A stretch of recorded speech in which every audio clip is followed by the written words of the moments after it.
সম্মানিত দর্শক, আমার কথাগুলো সম্পূর্ণ মনোযোগ দিয়ে শুনুন। আপনার পুরো ফোকাস ভিডিওর মধ্যে আনুন। ভিডিওটি শোনার সময় অবশ্যই চোখ বন্ধ রাখবেন। প্রতিদিন রাতে ঘুমানোর আগে এই কথাগুলো একবার করে শুনবেন। নিশ্চয়ই কষ্টের সাথে রয়েছে স্বস্তি। তোমরা আল্লাহর রহমত থেকে নিরাশ হইও না। আল্লাহ তার বান্দাদের জন্য যথেষ্ট। নিশ্চয়ই আল্লাহ ধৈর্যশীলদের সঙ্গে আছেন। আল্লাহ তাআলা বলেন, তোমরা আমাকে স্মরণ করো, আমি তোমাদেরকে স্মরণ করব। তুমি চেষ্টা করো, সফলতা আমি দেব। যার তাকওয়া আছে আল্লাহ তার জন্য পথ খুলে দেন। আল্লাহ কখনো কারো উপর তার সহন ক্ষমতার বাইরে দায়িত্ব চাপান না। সফল হবে সেই ব্যক্তি যে নিজেকে শুদ্ধ করে। আল্লাহ প্রতিটি কষ্টের পর স্বস্তি দেন।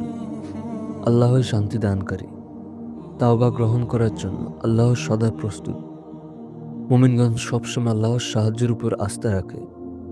ভয় করো না, আমি তোমাদের সঙ্গে আছি। তোমাদের দুঃখ আল্লাহ জানেন। যারা আল্লাহকে ভালোবাসে আল্লাহ তাদের ভালোবাসে। তুমি কখনো একা নয়। রিজিকের মালিক একমাত্র আল্লাহ তাআলা। গুনাহ যতই বড় হোক আল্লাহর দয়া তার চেয়ে বড়।